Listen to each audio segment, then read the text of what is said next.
আজকে আপনাদের এই মাহফিলে আসার সময় চিতলমারিতে ঢোকার আগে সালাতুল ইশারের নামাজ পড়েছি। তো নামাজ শেষ হয়ে গেছে, পরে আমরা তিনজনে নামাজ পড়লাম।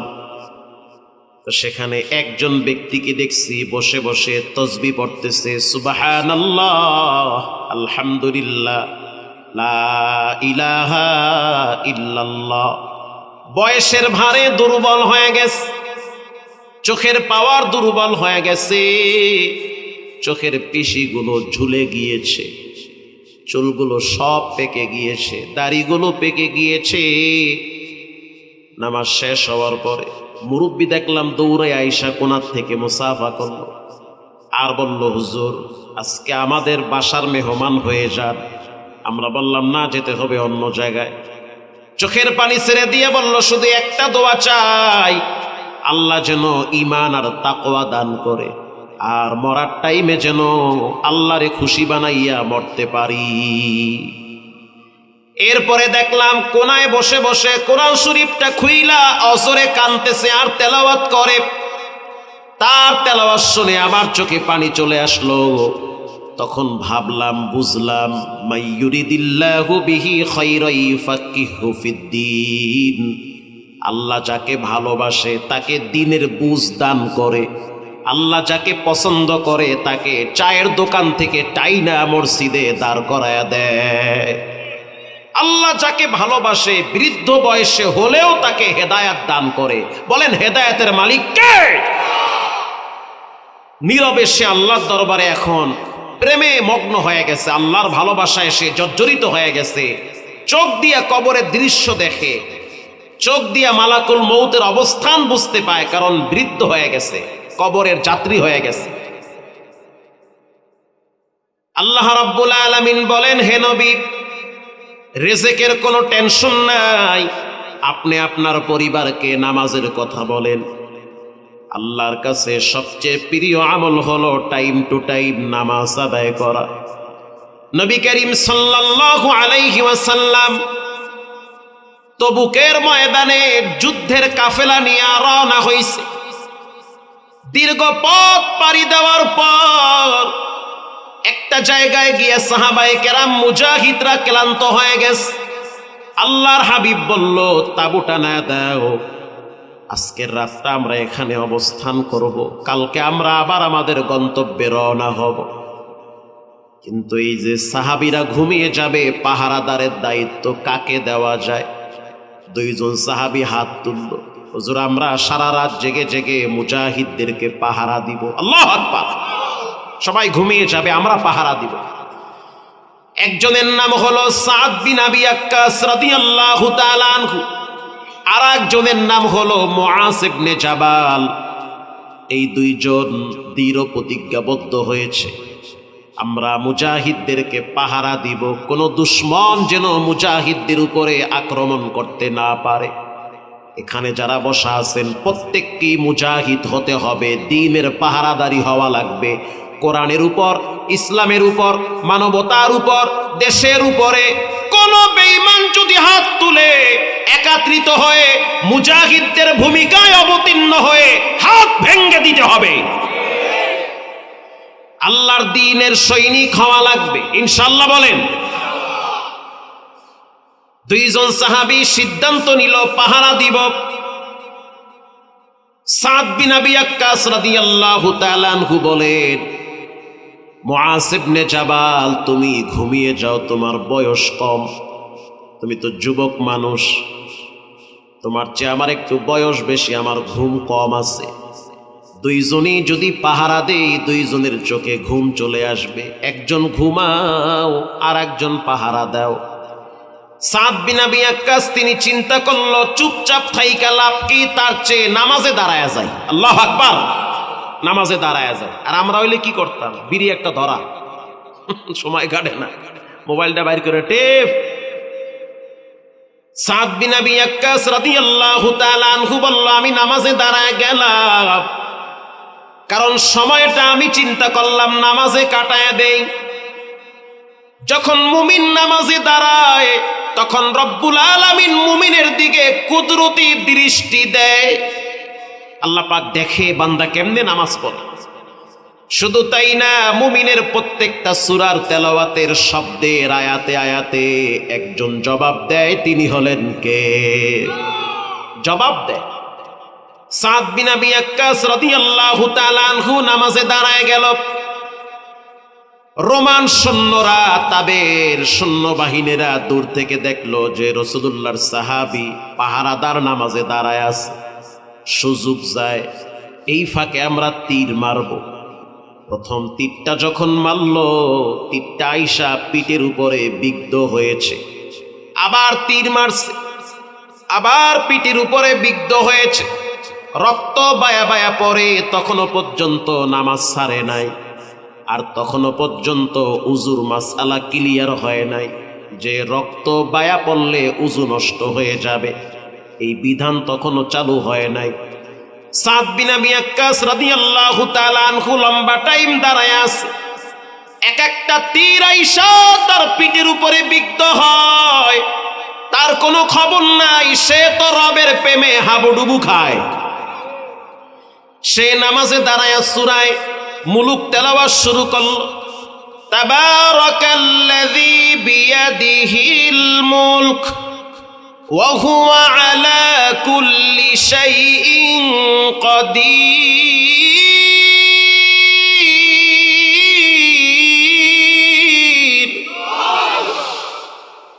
الذي خلق الموت والحياة ليبلوكم أيكم أحسن عملا وهو العزيز الغفور।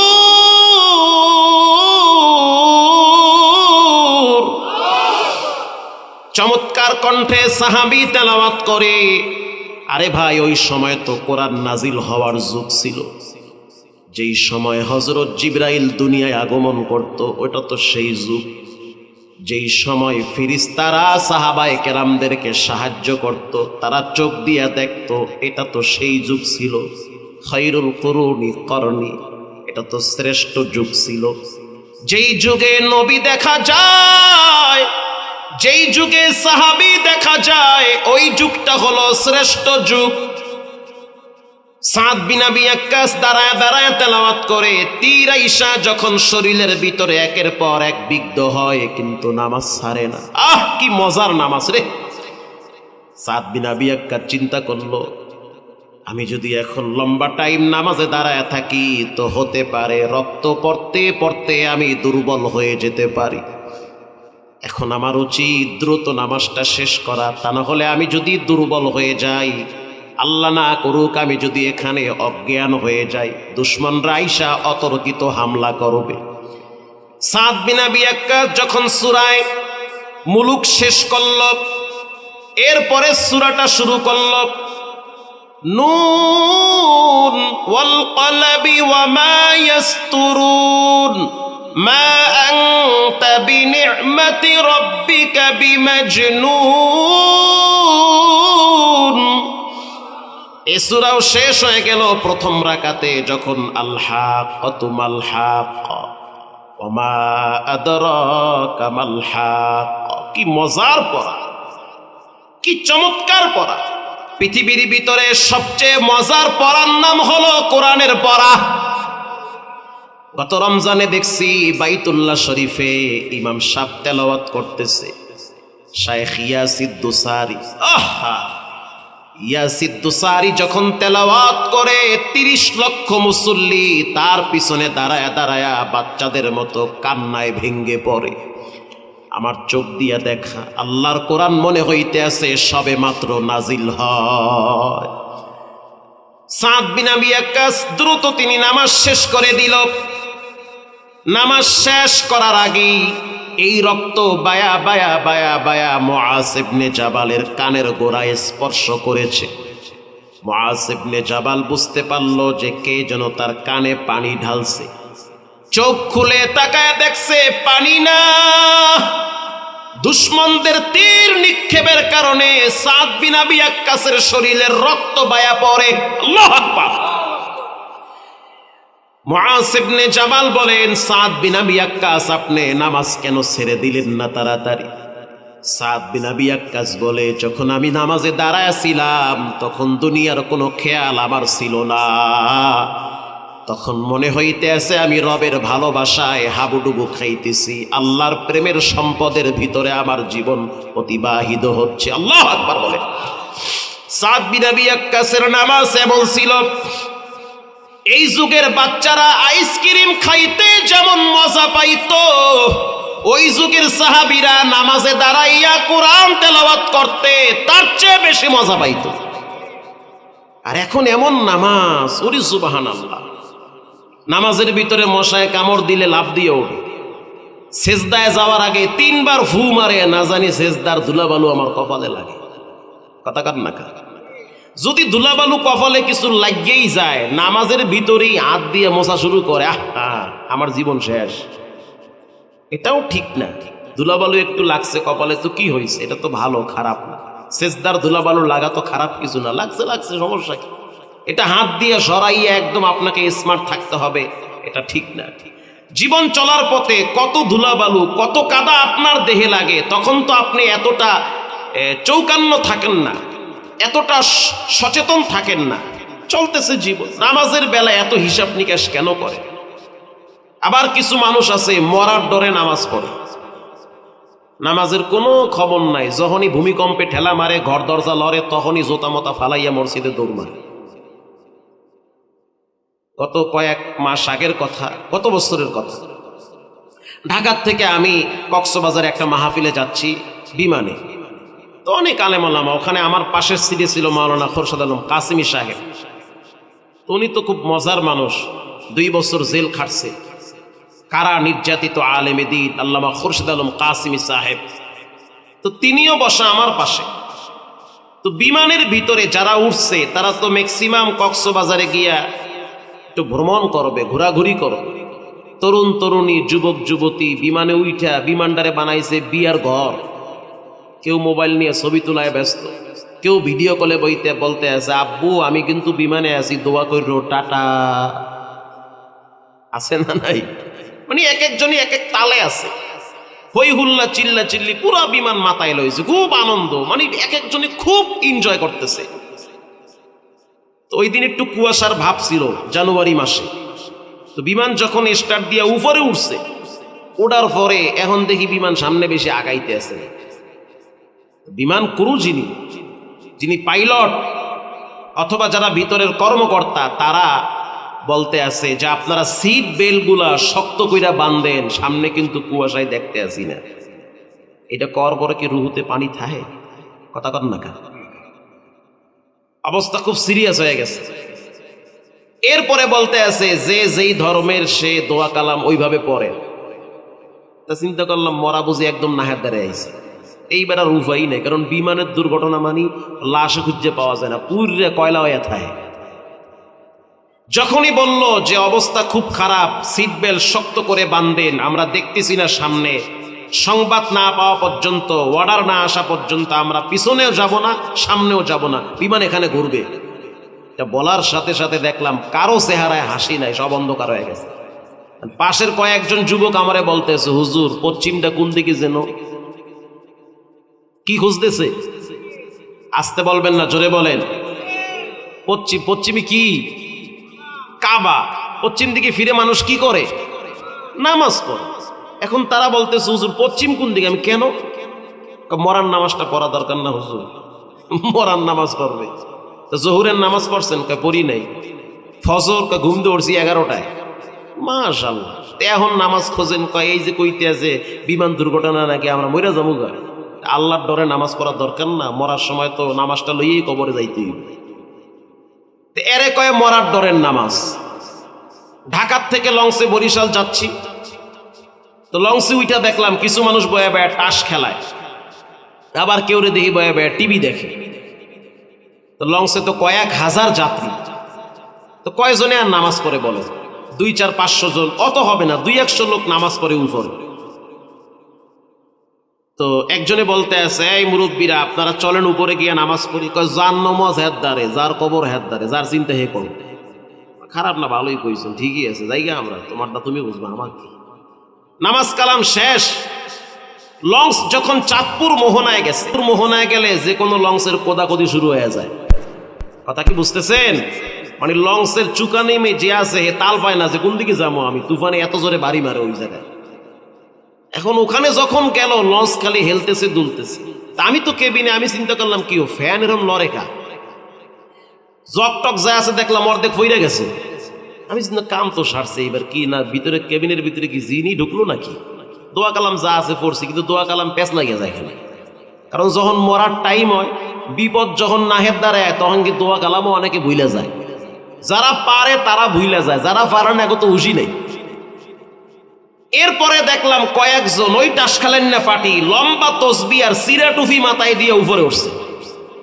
এখন উঠতে কইতে আসছো হুজুর লাইলাল্লাংতা এই দোয়াটা যেন কি হুজুর ভুলে গেছেন কে, এই মরার দোয়াটা পড়া লাগবে না, লা ইলাহা ইল্লাল্লাহ সুবহানাকা ইন্নী কুনতু মিনাজ জালিমিন, এটা বিপদ দূর করার দোয়া, এটা ভুলে গেছে।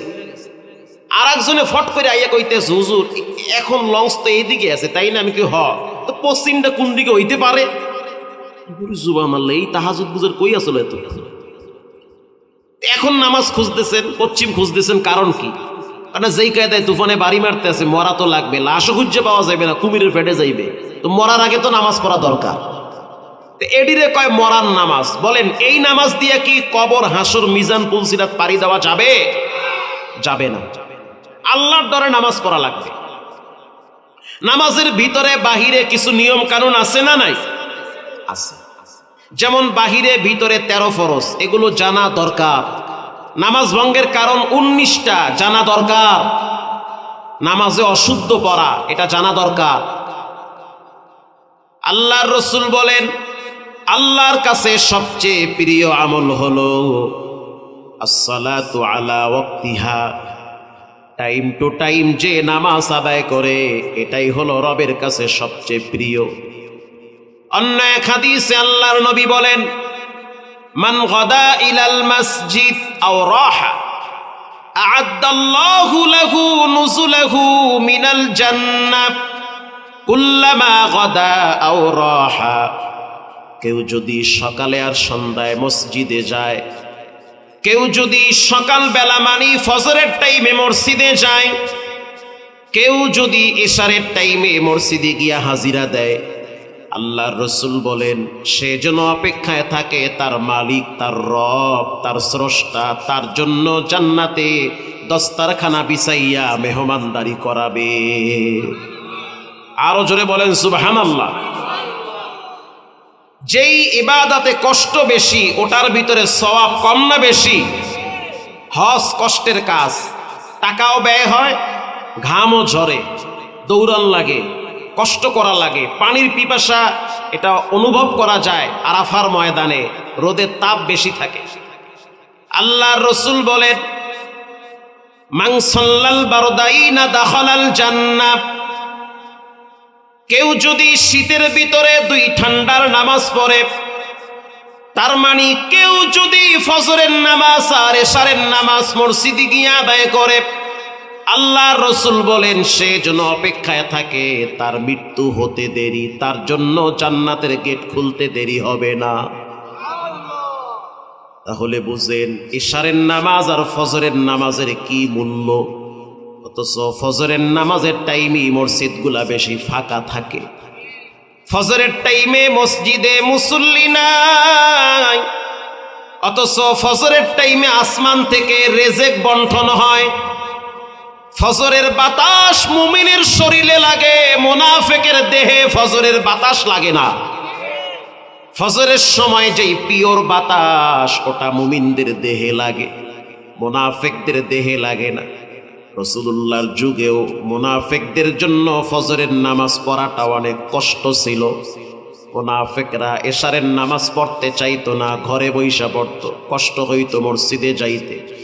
আল্লাহর রাসূল বলেন শুনে নাও, বাড়ির সামনে যদি একটা খাল থাকে, সেই খালের পানি যদি প্রবাহিত থাকে, আর ওই খালের ভিতরে তোমাদের কেউ যদি প্রতিদিন 5 বার গোসল করে, ও সাহাবীরা জানতে চাই, বলো তোমরা ওই গোসলকৃত ব্যক্তির দেহের ভিতরে কোনো ময়লা থাকতে পারে?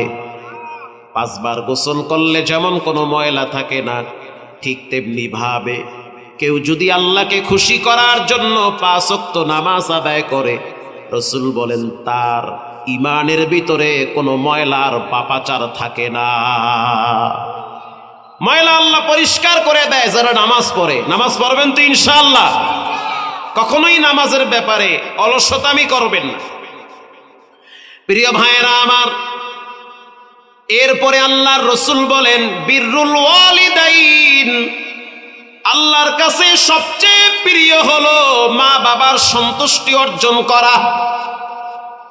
গুরুত্বপূর্ণ পয়েন্ট, আল্লাহর কাছে সবচেয়ে প্রিয় আমল হলো মা বাবার সাথে সদ্ব্যবহার করা।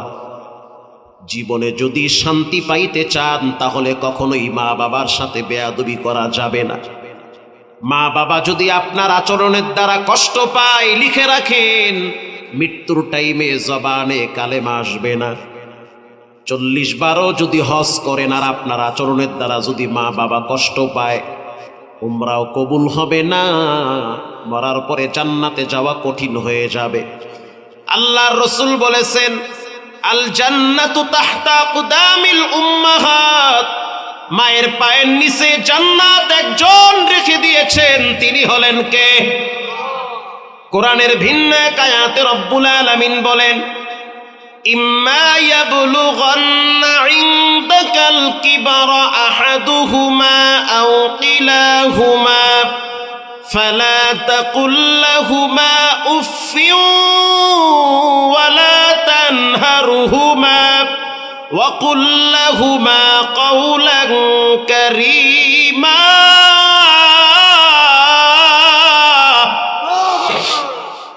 রব্বুল আলামিন বলেন পৃথিবীর মানুষ শুনে নাও, যখন তোমার মা বাবা বৃদ্ধ বৃদ্ধা হয়ে যাবে, 2 জনের একজনকে যদি পাও তাহলে তাদের সন্তুষ্ট অর্জন করো। এমন ব্যবহার করবা না যে তোমার আচরণের দ্বারা সে শব্দ বলে। বৃদ্ধ হয়ে গেলে মানুষের মেজাজ ঠিক থাকে না, ঠিক না ব্যাঠিক? মানুষ যখন বুড়া হয়ে যায় তখন তাদের মেজাজের ব্যালেন্স নষ্ট হয়ে যায়। যখন আপনার মা বুড়ি হয়ে যাবে তখন বুঝবেন তার কথাবার্তার ভিতরে অসংলগ্ন আচরণ প্রকাশ পায়। আপনার মায়ের ভাষা খারাপ, এটাও সত্য। আপনার বাবার মেজাজ স্যান করে, এটাও সত্য। তারপরও তো সে আপনার মা, সে আপনার বাবা। শুধু তাই না, মা যদি পতিতালয়ের বেশ্যাও হয় তারপরও মা। বাপ যদি চরিত্রহীন লম্পট হয় তারপরও বাবা আপনার মাথার সম্মানের পাত্র, ঠিক না ব্যাঠিক? এই প্রসঙ্গে আপনাদেরকে একটা ঘটনা শোনাই, কোরআন থেকে, বানোয়াট না। ইব্রাহিম আলাইহিস সালাতু ওয়াস সালাম, তিনি একজন সন্তান। জানতে চাই তার একজন বাবা ছিল কি ছিল না? আরো জোরে বলেন। তার একজন বাবা ছিল, তার বাবার নাম ছিল আজর। বাবার নাম কি? এই আজর কিন্তু নমরুদের চামচা ছিল। আজর ছিল নমরুদের খুব কাছের মানুষ, একেবারেই কাছের মানুষ। আর এই আজর ইব্রাহিম নবীর জীবনের সবচেয়ে বড় দুশমন ছিল। নিজের সন্তানের বিরুদ্ধে অবস্থান নিয়েছে আজর। তার মানে বোঝা গেল নেতা নেত্রী দল ক্ষমতা এটা এমন একটা মহব্বত, ছেলে মেয়েকে ছাড়তে রাজি, নেতা নেত্রী ছাড়তে রাজি না। নেতায় যা কইছে সেইটাই ঠিক, কোরআন হাদিসের কথা মানতে রাজি না। তো আজর, তিনি ইব্রাহিম নবী যখন তাকে নসিহত করলেন, বাবা লিমা তা'বুদু মা লা ইয়াসমা ওয়া লা ইউবসির, যেই মূর্তির সামনে দাঁড়ায় আছেন কানে শোনে না। কানে শোনে? আব্বা কানে শোনে না। আব্বা এই মূর্তি তো কানে শোনে না। ওয়া লা ইউবসির, চোখে দেখে না। চোখে দেখে? ওয়া লা ইউবসির, চোখে দেখে না। ওয়া লা ইউগনি আনকা মিনাল্লাহি শাইআ, ভালো মন্দ করার মতো শক্তি কিন্তু মূর্তিগুলার নাই। বলেন ভালো মন্দ করার মালিককে? এটা ছেলে বাবারে বলতেছে বিনয়ের সহিত, রাগ না। বিনয়ের সহিত। সব জায়গায় মেজাজ দেখান যায় না। যত মেজাজ থাকুক, কিছু কিছু জায়গা আছে মেজাজ দেখানো যাবে যাবে না। আব্বা আম্মার সাথে কখনোই মেজাজ দেখাবেন না, নিজে পড়বেন। ওস্তাদের সাথে কখনোই মেজাজ দেখাবেন না। কখনোই কোনো ইমাম মুয়াজ্জিন মসজিদের আলেমদের সাথে মেজাজ দেখাবেন না। সব জায়গায় মেজাজ দেখাইতে হয় না, সমস্যায় পড়তে হয়। নিজের বিপদ নিজে ডেকে আনবেন কিছু কিছু জায়গায় মেজাজ দেখালে। ইব্রাহিম আলাইহিস সালাতু ওয়াস সালাম এবার আবার নসিহত করলেন, ইয়া আবাতি লা তা'বুদুশ শাইতান,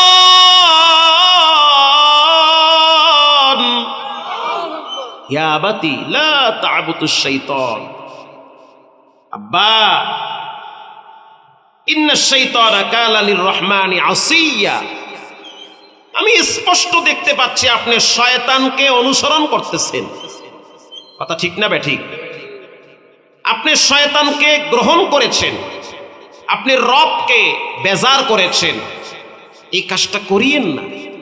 ইয়া আবাতি ইন্নী আখাফু, আমি ভয় পাচ্ছি, আইয়ামাসসাকা আযাবুম মিনার রহমান ফাতাকুনা লিশ-শাইতানি ওয়ালিয়্যা। আমার দিকে, ইয়া আবাতি ইন্নী আখাফ। আব্বা, ও আব্বা। ইব্রাহিম নবী তার বাবারে বিনয়ের সহিত ডাকে, আব্বা আমি ভয় পাইতেছি। আইয়ামাসসাকা আযাবুম মিনার রহমান, রহমানের পক্ষ থেকে যখন আযাব আসবে। রহমান কে? আরো জোরে মুখ খুলে বলেন কে? যখন রহমানের পক্ষ থেকে আযাব আসবে, চাই সেটা মনের আযাব হোক। খালি মানুষের দেহে আযাব আসে, মনের ভিতরে আযাব আসে না? অশান্তিটাই তো বড় আযাব। এমন একটা অশান্তি ফিল করতেছেন যেটা আগুনের চাইতেও বড় জ্বালা। আমি তো ভয় পাইতেছি, না জানি আল্লাহর পক্ষ থেকে আযাব আসে। আর যখন আযাব আসবে, ফাতাকুনা লিশ-শাইতানি ওয়ালিয়্যা, তখন বন্ধু হিসাবে শয়তানকে পাবেন, আল্লাহকে পাবেন না। আপনারা মনে হয় বুঝেন নাই। ইয়া আবাতি ইন্নী আখাফ, ও বাপ আমি ভয় পাইতেছি। আপনি আমার আব্বা, আমি ভয় পাইতেছি, না জানি আপনার উপরে রবের পক্ষ থেকে আযাব আসে। যখন আযাব আসবে, ফাতাকুনা লিশ-শাইতানি ওয়ালিয়্যা, তখন বন্ধু হিসেবে একজনকে পাবেন, তিনি হলো শয়তান। তখন রবের কোনো সাহায্য পাবেন না। যারা শয়তানকে বন্ধু বানায় তাদের কোনো আশ্রয়ের ঠিকানা থাকে না, তাদের আশ্রয়ের ঠিকানা হয় জাহান্নাম। ইব্রাহিম নবী কত চমৎকার ভাবে তার বাবারে বুঝাইলেন। এবার বাবায় করল কি শোনেন। قال أراغب أنت عن آلهتي يا إبراهيم قال أراغب أنت عن آلهتي يا إبراهيم। এই বেটা ইব্রাহিম, তুমি এটা বলো কি? তুমি কি আমার দেবদেবীর ব্যাপারে বিষোদ্গার করো? তুমি কি মূর্তির ব্যাপারে বাজে কথা বলো? লা ইল্লাম তানতাহি লা আরজুমান্নাকা ওয়াহজুরনি মালিয়্যা। আচ্ছা, আমার ভাষা বুঝতে কি আপনাদের কষ্ট হয়? আমি তো সরাসরি কোরআনের কথাই বলতেছি। লা ইল্লাম তানতাহি লা আরজুমান্নাকা ওয়াহজুরনি মালিয়্যা। বাপ বলতেছে, এই বেটা তুমি আমার দেবদেবীর ব্যাপারে এমন কথা কেন বললা? শুনে রাখো, আমি তোমাকে পাথর মেরে হত্যা করব। আউযুবিল্লাহ না নাউযুবিল্লাহ? দেখছেননি, বাপ ছেলেকে বলে পাথর মেরে হত্যা করব। ওয়াহজুরনি মালিয়্যা, তোমাকে দেশ ছাড়া করব। ওয়াহজুরনি মালিয়্যা, তোমাকে দেশ ছাড়া করব। হুমকি ধামকি কম দেয় নাই, তারপরেও ইসলামের বিজয় হবে এটাই আশাবাদী। জালেম স্বৈরাচার আল্লাহর দুশমনরা ইসলামকে মিটিয়ে দেওয়ার জন্য অনেক নিরহ মানুষকে ফাঁসির কাস্টে ঝুলিয়েছে, তারপরেও কোরআনের আওয়াজ বন্ধ হয় নাই। অনেক আলেমকে দেশ ছাড়া করা হয়েছে, তারপরেও এই আওয়াজ স্তব্ধ করা যায় নাই। আবার এই জমিনে কোরআনের আইন প্রতিষ্ঠিত হবে, কোরআনের রাজ কায়েম হবে, রাম বামরা লেজ গুটিয়ে পালাতে বাধ্য হবে।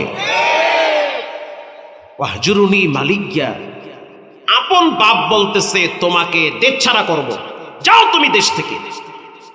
তা আপনি চিন্তা করে দেখেন, এটা চিন্তার বিষয় যে বাপ ছেলেকে হুমকি দেয় তোমার মাথায় পাথর মারব, সত্যকে গ্রহণ করে না। তার মানে হলো আপনি যখন কোরআনের সত্য কথা মানুষের সামনে বলবেন, কখনো কখনো আপনার ঘরে আপনার জীবনের দুশ্মন হয়ে দাঁড়াবে। আপনার স্ত্রী দুশ্মন হতে পারে, সন্তান দুশ্মন হতে পারে, আপন বন্ধু বান্ধব আপনার বিরুদ্ধে দাঁড়িয়ে যেতে পারে, তারপরেও কোরআনের কথা বলতেই হবে। ইব্রাহিম নবীর বাবা বলল তোমাকে দেশ ছাড়া করব, যাও তুমি। এবার শোনেন ইব্রাহিম নবী তার বাবারে কি বলে। আমি আপনাদেরকে এটা বুঝাতে চাচ্ছি, মা বাবা যদি খারাপও হয় তারপরেও তাদের সাথে খারাপ ব্যবহার করা যাবে না। ইব্রাহিম নবী বলে কি শোনেন, قال سلام عليك قال سلام عليك আব্বা আপনার সাথে আমার ঝগড়া নাই, আপনি আমার মাথা ফাটায় দিতে চান, দেশ থেকে তাড়িয়ে দিতে চান, আমি আপনার সাথে ঝগড়া করতে চাই না, আমি শান্তি চাই। সুবহানাল্লাহ বলেন। এই সালাম হলো মুফাসসিরিনে কেরাম লিখেছেন এটা হলো সারাসারি সালাম। আব্বা আপনি আপনার পথে থাকেন, আমি আমার পথে থাকি, মাথা ফাটায় দেওয়ার দরকার নাই। যেহেতু আপনি আমার আব্বা, আপনার সাথে গরম মেজাজে আমি কথা বলতে পারবো না। আমি নবী হইল, আপনি আমার আব্বা। সুবহানাল্লাহ বলেন। সাআস্তাগফিরু লাকা রাব্বি, আব্বা আপনার জন্য আমার বড় মায়া হয়, আমি কিন্তু আপনার জন্য আল্লাহর কাছে তওবা করব, আপনার জন্য ক্ষমা চাব। ইন্নাহু কানা বি হাফিয়া সাআস্তাগফিরু লাকা রাব্বি, আপনি যা ইচ্ছা তাই করেন, এটা আপনার ব্যাপার, কিন্তু আপনার জন্য রবের দরবারে আমি হেদায়েত কামনা করব। জোরে বলেন সুবহানাল্লাহ। বাপ ছেলের মাথা ফাটায় দিতে চায়, বাপ ছেলেকে ঘাড় ধাক্কা দিয়া দেশ থেকে তাড়িয়ে দিতে চায়, আর ছেলে বলে কি আব্বা সাস্তাগফিরু লাকা রাব্বি, আমি আপনার জন্য রবের কাছে ক্ষমা চাবো। মানে আল্লাহ যেন আপনার উপরে রাগ না করে। সুবহানাল্লাহ বলেন। এবার আপনাদের কাছ থেকে জানতে চাই, হেদায়েতের মালিক কি কোনো নবী হতে পারে? বলেন হেদায়েতের মালিক কে? আল্লাহ তাআলা।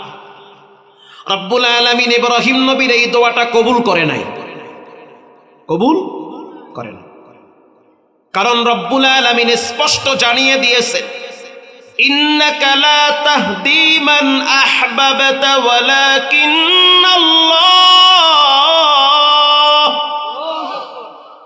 হেদায়েতের মালিক একজন, তিনি হলেন আল্লাহ। কোন নবীর হাতেও হেদায়েত দেওয়া হয় নাই। নূহ আলাইহিস সালাম তার ছেলেকে এত বয়ান করলো, তারপরেও তো তার ছেলে নূহের কথা শুনে নাই। শুনছে? শুনে নাই। লাইসা মিন আহলিক, আল্লাহর অর্ডার হয়ে গেছে, দ্বিতীয়বার পরিচয় দিবে না। লূত আলাইহিস সালাতু ওয়াস সালাম তিনি একজন নবী, তার স্ত্রী জাহান্নামী। ওরে আল্লাহ কয় কি? আপনার আমার প্রিয় নবী রাহমাতুল লিল আলামিন, যার ঘরে লালন পালন হয়ে বড় হয়েছে, রাসূলুল্লাহর বিবাহের খুতবাটা পর্যন্ত আবু তালেব দিয়েছে। রাসূলুল্লাহকে নিরাপত্তা দেওয়ার জন্য আবু তালেব লৌহ মানব হিসাবে প্রাচীর নির্মাণ করেছে, নিরাপত্তার প্রাচীর গড়েছে। আল্লাহর নবী চাচারে কোলের উপরে শোয়াইয়া চোখের পানি ছেড়ে বলে, চাচা একটা বার বলেন আমি আল্লাহর নবী, একটা বার যদি বলেন কিয়ামতের ময়দানে আমি মুহাম্মদ আপনার গলায় গামছা লাগায়া টাইনা টাইনা জান্নাতের ভিতরে ঢুকায়া দিব। একটা বার যদি বলেন মুহাম্মাদান আবদুহু ওয়া রাসূলুহু, কেউ শুনবে না, কেউ জানবে না। একটাবার যদি আমাকে নবী হিসাবে মেনে নেন, তাহলে আমি আপনার পক্ষে সুপারিশ করে জান্নাতে পৌঁছায়া দিব। এত অনুরোধ করে বলল, এত বিনয়ের সহিত বলল। জানতে চাই আবু তালেব কি কালেমা পড়েছে? পড়ছে? আপনার কাজ দাওয়াত দেওয়া, আপনার কাজ ছেলে মেয়েকে বলা, আপনার কাজ মহল্লায় মহল্লায় পাড়ায় পাড়ায় কোরআনকে সংসদে নেওয়ার জন্য চেষ্টা করা। কে শুনবে কে শুনবে না এটা দেখার দায়িত্ব আপনার না, এটা দেখবেন কে? আপনার কাজ বাল্লিগু আন্নি ওয়ালাউ আয়া, যেটা আপনার কাছে এসেছে ওটা আপনি পৌঁছায়া দেন। কবুল করার মালিক কে? ওটা আল্লাহ কবুল করবে। প্রিয় ভাইরা আমার, ইব্রাহিম নবী বিনয়ের সহিত তার বাবার ব্যাপারে ইস্তেগফার করেছে, তওবা করেছে আল্লাহর কাছে। তওবা মানে বাবার জন্য তওবা, আল্লাহ আব্বাকে মাফ করে দেন।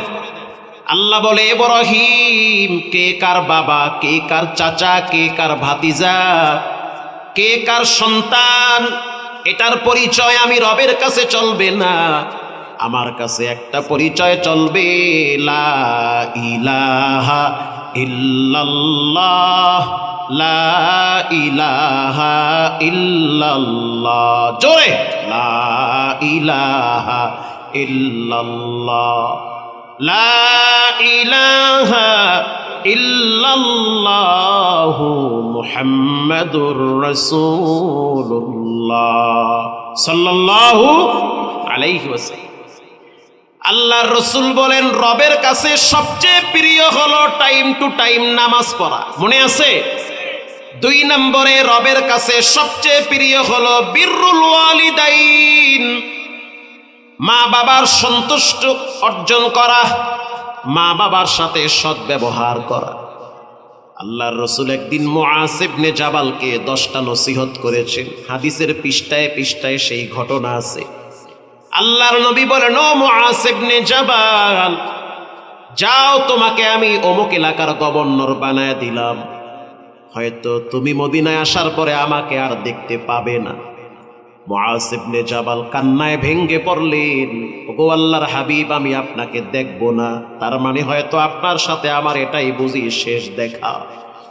আমাকে কিছু নসিহত করেন, কিছু উপদেশ দেন, আমাকে কিছু বয়ান করেন। আল্লাহর রাসূল বললেন, মুআজ শুনে নাও, প্রথম বয়ান হলো লা তুশরিক বিল্লাহ, কখনোই আল্লাহর সাথে অংশীদারিত্ব করা যাবে না। লা রাজ্জাকা ইল্লাল্লাহ, রিজিক দেওয়ার মালিক কে?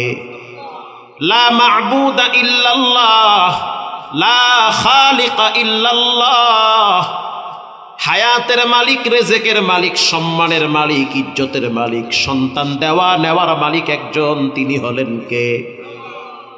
ওয়া ইন কুতিলতা ওয়া হুররিকতা, আল্লাহর পক্ষে থাকতে গিয়া যদি কেউ তোমাকে আগুনে পুড়ে, আবার বলি, আল্লাহর পক্ষে স্লোগান দিতে গিয়া যদি কেউ তোমাকে আগুনে পুড়ে, কোথায় পুড়ে?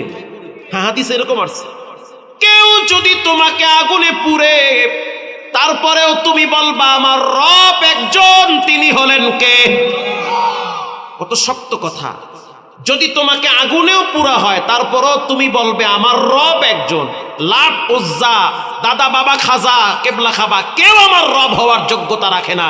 রব হওয়ার মালিক কে? ওয়া ইন কুতিলতা, অথবা যদি তোমাকে হত্যা করে, তারপরেও তুমি বলবা আমার স্রষ্টা একজন, তিনি হলেন কে? এবার আল্লাহর রাসূল বলেন, মুআজ ইবনে জাবাল শুনে নাও, 2 নম্বরে জীবনে কখনোই মা বাবার সাথে নাফরমানি করবা না। মা বাবা যদি খুশি হয় তো রব খুশি, মা বাবা যদি বেজার হয়, মুআজ ইবনে জাবাল মৃত্যুর আগে আগে কালেমাটা মুখে আনতে খবর হয়ে যাবে।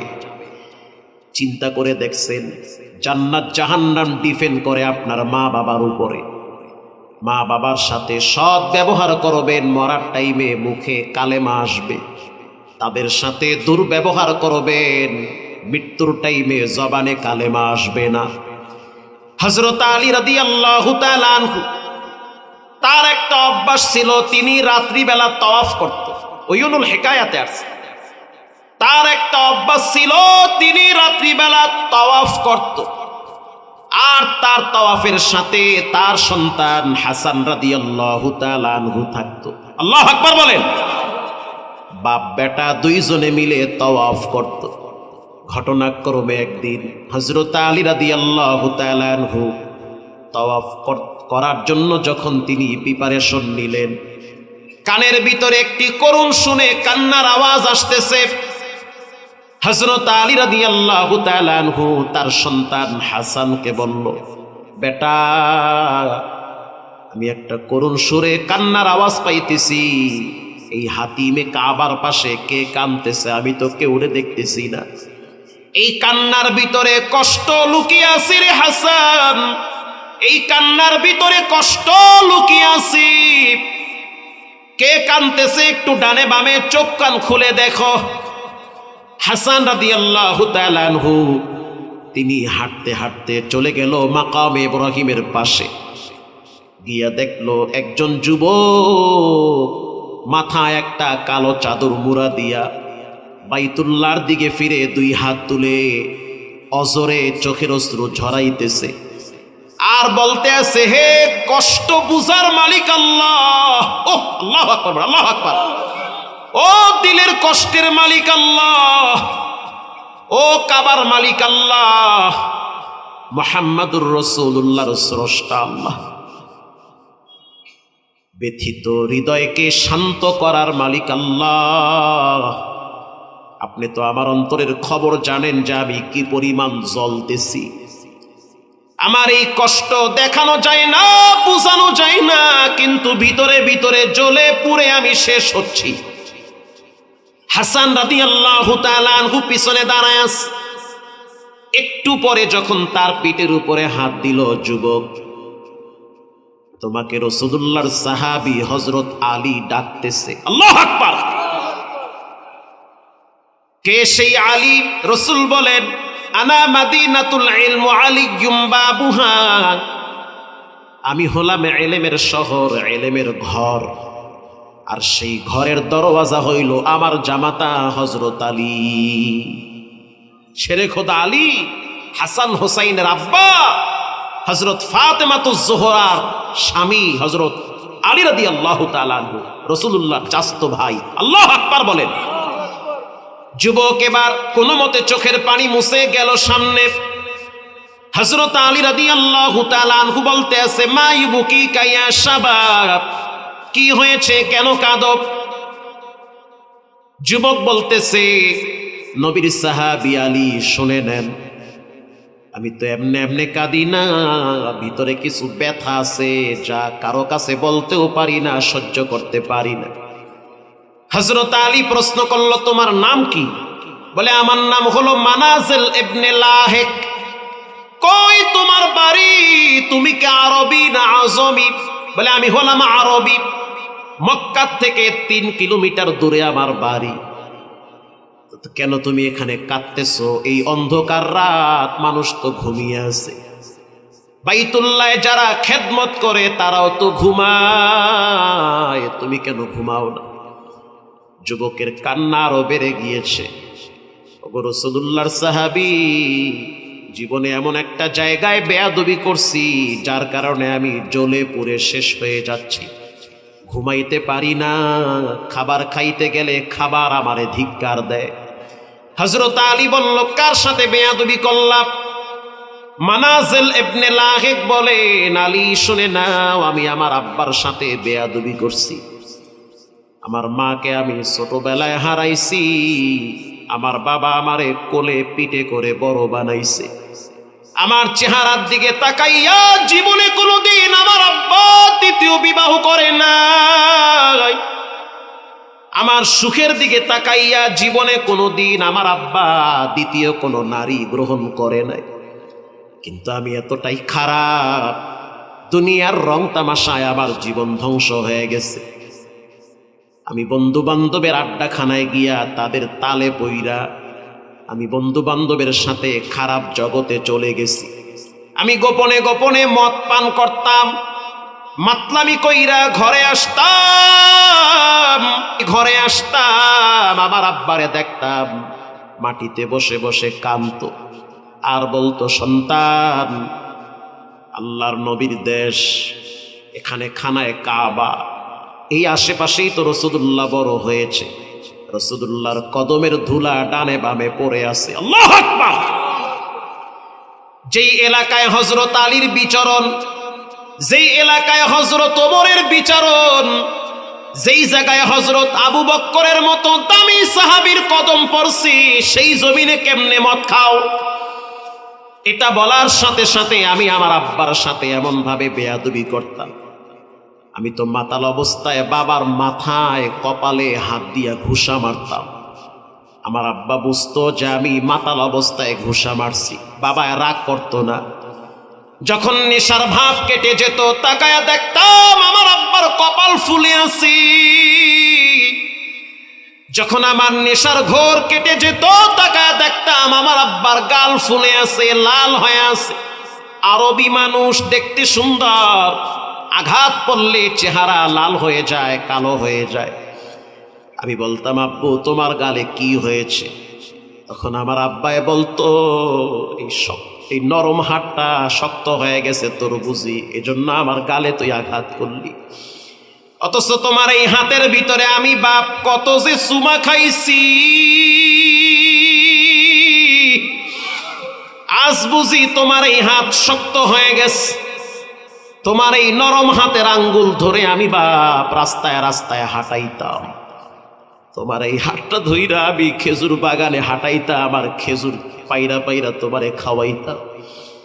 আজ তুমি বন্ধু বান্ধবের পাল্লায় পইরা মদ খাইয়া তোমার হাত শক্ত হয়ে গেছে রে সন্তান। এই শক্ত হাতে তুমি যখন আমারে ঘুষা মারছো, তখন আল্লাহর আরশে আজিম গরম হয়ে গেছে। আমি বারবার বলছি, আল্লাহ, আমার কষ্টের কারণে তুমি আমার সন্তানটারে গজব দিও না। আমি মাফ করে দিছি, কারণ আমার সন্তান নেশা অবস্থায় ছিল, বুঝতে পারো নাই আমারে মারছে, আমি মাফ করে দিছি। ঘটনাক্রমে একদিন আমি আমার আব্বার কাছে আইসা বলতেছি, বাবা, নেশার জন্য কিছু টাকা লাগবে, টাকা দাও, কিছু রিয়াল দাও আমারে। তখন আমার আব্বা ধমক দিয়ে বলতে আছে, সন্তান, আবার মৃত্যুর পরে সব সম্পদের মালিক তুমি হবা। তুমি যদি নেশাখোর হও, এই সম্পদ সব নষ্ট হয়ে যাবে। তোমার নেশার পিছনে আমি 1 টাকাও দিতে রাজি না। ওগো আল্লাহর নবীর সাহাবী আলী, শুনে নেন। তখন আমি 2টা খেজুরের ছড়া এক জায়গায় কইরা বাইদা ফেলাইছি। বাইদা ফেলানোর পর সব শক্তি একত্রিত করে আমি আমার আব্বার পিঠের উপরে আঘাত করেছি। বাবা এত বুড়া মানুষ, দাঁড়াইতে কষ্ট হয়। বাবাকে মারতে মারতে মারতে মারতে বাবাই যখন মাটিতে গড়াগড়ি করতেছে, তখন আমার বদদয় হয়েছে, মারা ঠিক হয় নাই। তখন আমি মায়ের বাদ দিয়া ঘরে গিয়ে চুপচাপ বসে আছি। আর আমার আব্বা তখন আল্লাহর দরবারে চোখের পানি ছেড়ে কাঁদছে আর বলছে, দয়ার মালিক আল্লাহ, আমার সন্তানটারে এমন ভাবে শাস্তি দিবা ও যেন না মরে না বাঁচে। আল্লাহু আকবার। শাস্তি এমন ভাবে দিবা ও যেন মারা না যায় সহজে, আবার যেন বাচ্চাও না থাকে। ও নবীর সাহাবী আলী, তাকায় দেখেন আমার পিঠের দিকে। হযরত আলী রাদিয়াল্লাহু তাআলা আনহু পিঠের দিকে যখন তাকাইছে, বড় বড় বাগি উঠে গেছে পিঠের উপরে, পুরা পিঠ লাল হয়ে আছে। হযরত আলী যখন হাত দিল, চিৎকার মেরে বলতে আছে, হাত দিয়েন না, বাপের অভিশাপ আমার গায়ে লাগছে, বাবার অভিশাপ আমার পিঠের উপরে লাগছে, আমার কষ্ট হয়। হযরত আলী বলতে আছে, যুবক শুনে নাও, এখন কান্দা লাভ নাই। যতদিন বাবায় ছিল, যদি বাবার কাছে ক্ষমা চাইতা, ক্ষমা হয়ে যেত। এখন বাঁচার পথ একটা আছে, বাবায় কোথায়, তার লাশ কোথায়? তার লাশ তো পাহাড়ি অঞ্চলে দাফন করা হয়েছে। বাবার কবরের পাশে দাঁড়ায়া বেশি বেশি দুরূদ শরীফ পড়বা। আল্লাহু আকবার বলেন। আর রবের দরবারে চোখের পানি ছেড়ে বলবা রব্বির হামহুমা কামা রব্বায়ানি সগীরা, রব্বির হামহুমা কামা রব্বায়ানি সগীরা। রব্বুল আলামিন বলেন, যারা মা বাবার জন্য দোয়া করে, আরশের মালিক আল্লাহ তাআলা মা বাবাকে পরজগতে কবরের জিন্দিগিতে আরামে রাখে। যুবক ভাইয়েরা আমার, মুরব্বী বাবারা, যাদের আব্বা আম্মা কবরে গেছে, বাড়ি গিয়ে দেখবেন বাবার বিছানা খালি পড়ে আছে। যেই বিছানায় বাবায় বসে বসে আপনারে শাসন করত, শাসনের ভিতরে কথার ভিতরে কর্কশ ছিল, কিন্তু দিলের ভিতরে মায়া ছিল। কথা কন না কা? ধমক দিয়া বলতো, কই তুই কি খাইলি, কেন পড়তে বসু না, কেন তুমি এখনো বাহিরে? বাবার কথার ভিতরে কর্কশ ছিল, কিন্তু বাবার দিলের ভিতরে মায়া ছিল। আজ সেই শব্দটা আপনার কানে আসে না। যতদিন মা বাবা ছিল ততদিন দোয়ার দুইটা দরওয়াজা খোলা ছিল। বিপদে পড়লি মায়ের কাছে গেলে মা বলতো, বাজান যা, আল্লাহ ভরসা, আল্লাহ দেখবে। এই কথাগুলা মায়ে বলতো।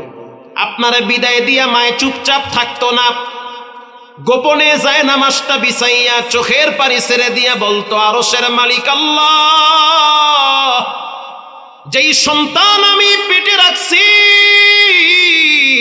ওই সন্তানটাকে তুমি নিরাপত্তার চাদর দিয়া ঢাইকা রাখো। আল্লাহু আকবার। এজন্য জীবনে কোনোদিন মায়ের সাথে বেয়াদবি করবেন না।